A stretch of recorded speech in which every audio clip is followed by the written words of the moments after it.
A desperate thief storms into a liquor store, gun in hand, ready to make a quick score. But what he doesn't know, the quiet cashier his threatening has survived far worse, and he's about to learn that the hard way. Franklin's Liquor and Spirits wasn't much to look at. A small shop on the corner of Valencia and Sycamore in Tucson, Arizona, just a few miles from the interstate. It was the kind of place where regulars came in for their usual, barely making eye contact as they slid crumpled bills across the counter. The fluorescent lights buzzed overhead, washing everything in a tired yellow glow. Behind the register, Darrell Cunningham leaned against the counter, absently wiping down a section that was already clean. It was almost midnight, just 30 minutes before closing. The air smelled like cheap beer and floor cleaner, the same way it had every night for the past 6 months. He didn't mind the routine. In fact, he preferred it. After 4 tours in Iraq, Darrell had come back to a world that felt distant. He didn't talk much, didn't go out of his way to make friends. Civilians didn't understand what it meant to live with your back against the wall, every breath a gamble, so he kept things simple: go to work, go home, repeat. It wasn't exciting, but it was quiet, and quiet was something he could control. But tonight quiet wasn't on the menu. The store was empty except for one guy in the back scanning the beer fridge like he was looking for the meaning of life in a six-pack. Darrell glanced at the clock. 11:32 p.m. A few more minutes, and he could start counting the register, lock up, and head home. Maybe heat up some leftovers, watch something mindless on TV. Then the door chime jingled. Darrell barely looked up at first. Just another late-night customer, probably grabbing something for the road. But something felt off. The guy who walked in was moving too fast, like he was trying to psych himself up for something. Hoodie pulled low, hands stuffed into the front pocket, eyes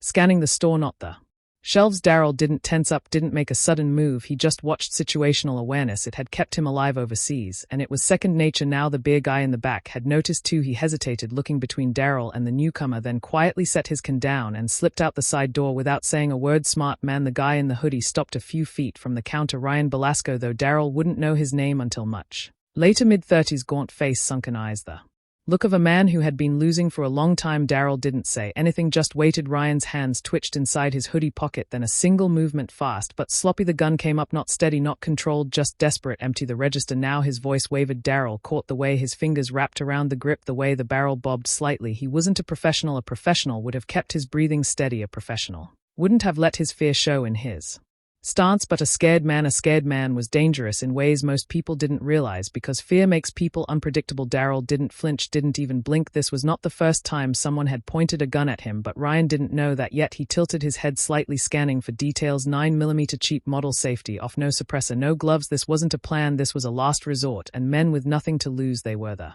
hardest ones to control. But control was something Darrell had spent years mastering. Ryan licked his lips, his grip tightening. I said. Darrell raised one hand, slow and deliberate. I heard you. His voice was calm, too calm. Ryan wasn't expecting that, but expectation was about to mean nothing. Ryan's breathing was uneven, shallow. His fingers twitched on the grip, a telltale sign of someone teetering between fear and reckless desperation. The gun, a high-point C9, cheap and unreliable, wobbled slightly as he tried to steady his hand. Darrell saw all of it, but he also saw something else. Ryan hadn't pulled the trigger yet. That meant something. If this were just about killing, he wouldn't have given a warning. This wasn't a man set on bloodshed. This was a man out of options. Still, a man out of options could be just as dangerous. Darrell kept his expression blank. No sudden movements, no signs of defiance. Not yet. His hands hovered near the register, slow and deliberate. You're nervous, he said evenly. That's bad for both of us. Ryan's jaw clenched. His eyes darted to the door, then back. Shut up and do what I said. I am. Darrell didn't break eye contact. But you don't want to do this. Ryan let out a short, bitter laugh. Yeah, what the hell do you know about what I want? A lot more than you think, Darrell wanted to say, but instead he moved just a little, just enough. He tapped a button on the register, and the old machine let out a soft beep before the cash drawer slid open. Ryan flinched at the noise. His hand jerked, the gun rising just an inch higher. Too jumpy, too unstable.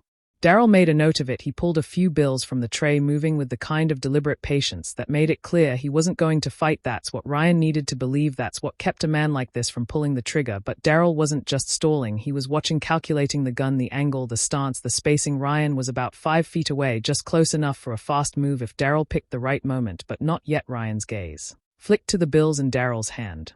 All of it. Not just that. Darrell didn't argue. He reached for more cash, keeping his movements predictable, non-threatening. Outside, a car rumbled past. The headlights sent a quick flash of light through the store's glass window. Ryan tensed. Another tell. Darrell had seen it before. Men in combat zones waiting for the next explosion, the kind of instinct that made you flinch at shadows. This guy had been living in survival mode long before he walked through that door. Ryan's foot shifted, a minor adjustment, But enough for Daryl to see the shake in his knee, the weight imbalance, the hesitation. He was scared, and scared men make mistakes. Daryl knew that, but the problem was so cornered ones. Ryan's eyes flickered toward the door again. Something was racing through his mind. He was debating something that was bad. Daryl's heart rate stayed steady. He had faced worse. He had survived worse. And the thing about men like Ryan, they weren't built for real violence. They thought they were, but they weren't. The question was how long until Ryan realized that, because the second he did, everything was going to change. Daryl wasn't just looking at Ryan, he was reading him. Every twitch, every movement, every glance toward the door told a story. Ryan's grip on the gun was wrong, too tight. His knuckles were bone white, his fingers locked like he thought squeezing harder would make him more dangerous. That told Daryl two things. One, Ryan wasn't used to handling a firearm, probably stole it, maybe bought it off the street. Either way, he wasn't trained. Two, he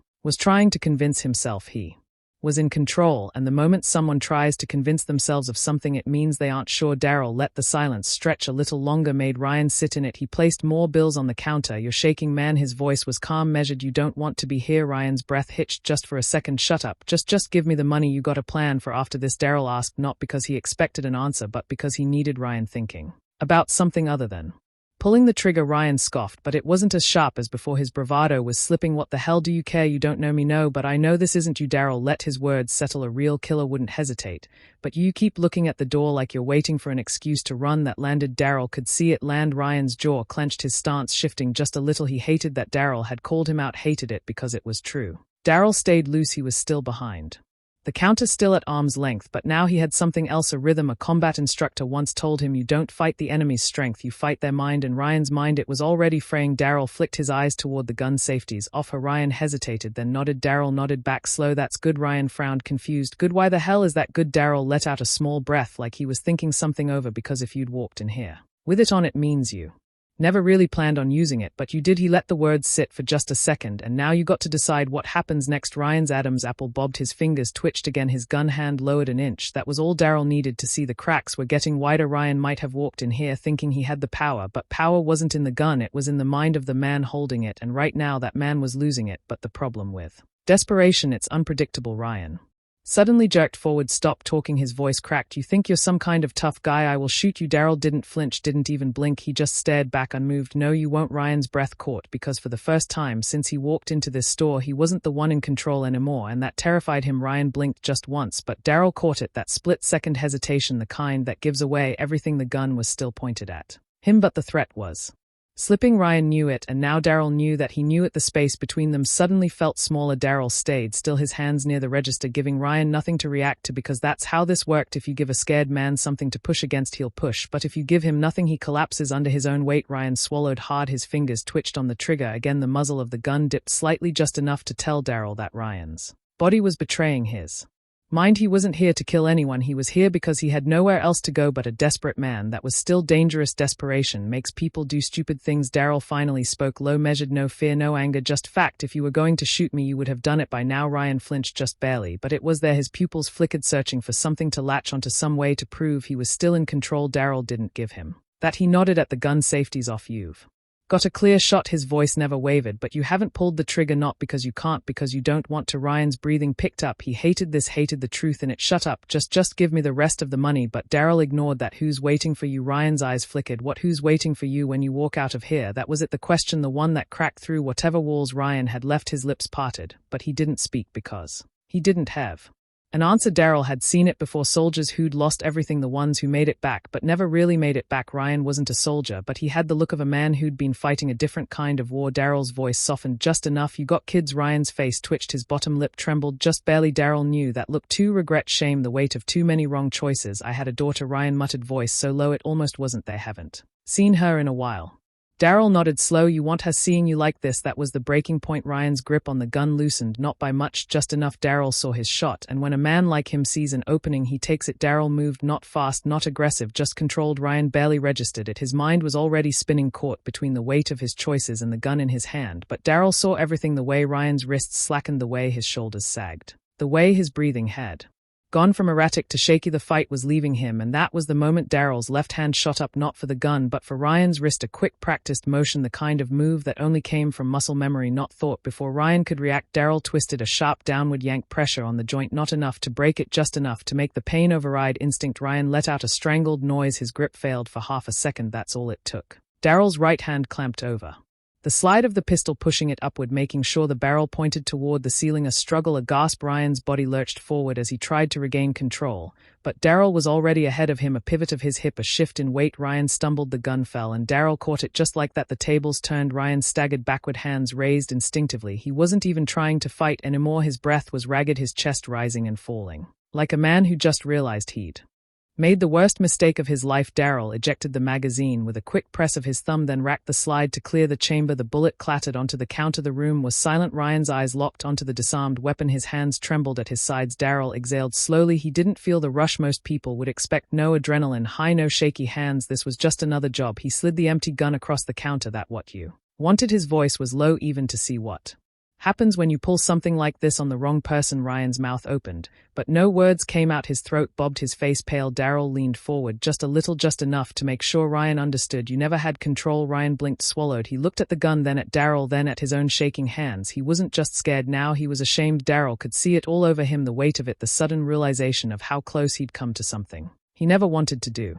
And that was why Daryl didn't call 911 yet, because this wasn't over. Not yet. Ryan stood there, shoulders hunched, breath coming in short, uneven bursts. The fight had drained out of him. Daryl didn't move. He let the silence stretch, let Ryan sit in it. Sometimes a man needed to hear the weight of his own choices before he could understand them. The gun lay on the counter, harmless now, but Ryan wasn't looking at it. He was looking at the floor. Daryl exhaled. You ever killed a man before? Ryan's eyes snapped up, startled. His mouth opened like he wanted to say something, but no words came. Daryl didn't need him to answer. He already knew. I have, he said, voice even not bragging, not confessing, just stating a fact, and I can promise you it's not something you ever walk away from clean. Ryan's lip trembled, his hands flexed at his sides like he wanted to hide how much they were shaking. Daryl leaned against the counter, arms crossed. What were you gonna do? Her walk out of here with a few $100? And then what? Buy yourself a few more days before everything catches up with you? Ryan swallowed hard. I didn't think that far. Yeah, that's the problem. Ryan wiped a sleeve across his face. Daryl could tell he was fighting something, holding back whatever storm was raging inside him. You said you had a daughter, Daryl continued. What's her name? Ryan flinched. Melanie. His voice cracked on the word. Daryl nodded slowly. She know what her dad's out here doing? Ryan's jaw clenched. His eyes glistened, but he refused to let anything fall. Daryl let that sit for a second, then he picked up the empty gun and turned it in his hands. You ever held one of these before? Tonight? Ryan shook his head, barely more than a twitch. Then you didn't come in here planning to shoot me? Daryl set the gun back down. Which means you got lucky. Ryan let out a ragged breath. Lucky? He laughed, but it was hollow. I feel like the biggest idiot alive right now. You should. Daryl didn't sugarcoat it, but feeling like an idiot ain't the worst thing. Feeling like a murderer, that's something you never shake. Ryan sniffed, looking anywhere but at Daryl. So what happens now? You calling the cops? Daryl studied him. He could see it now, the weight, the regret, the fear. Not the kind of fear that makes a man dangerous, the kind that makes him realize he's standing on the edge of a cliff, and tonight someone just stopped him from falling. He exhaled sharply, picked up the cash from the counter and shoved it back in the register. Then he slid the gun back toward Ryan. Ryan flinched. What? Daryl's eyes locked onto his cold. Certain you got a choice. His voice was low, firm. Walk out that door and keep going down this road, or turn around and fix whatever the hell put you here in the first place. Ryan stared at the gun like it was something he barely recognized anymore. Then slowly, with trembling hands, he pushed it back across the counter. I don't want it, he whispered. Daryl nodded. Then go home. Ryan's throat bobbed. He turned, hands still shaking, and walked toward the door. When he reached it, he hesitated, looked back. Why are you letting me go? His voice was hoarse, raw. Daryl exhaled. Because someone once gave me a second chance when I didn't deserve it, and I don't believe in wasting lessons. Ryan swallowed hard. Then, without another word, he stepped out into the night. Daryl waited until he was gone, then picked up the gun. He'd call it and tell the cops someone left a weapon at the store, but he wouldn't mention Ryan. Some battles a man had to fight on his own life isn't about never making mistakes, it's about what you do after you've made them. Some people go too far and there's no coming back, but others, they just need a moment, a second chance, a reason to step off the path before it's too late. Maybe Ryan would take that chance, maybe he wouldn't, but tonight at least he walked away with his soul intact.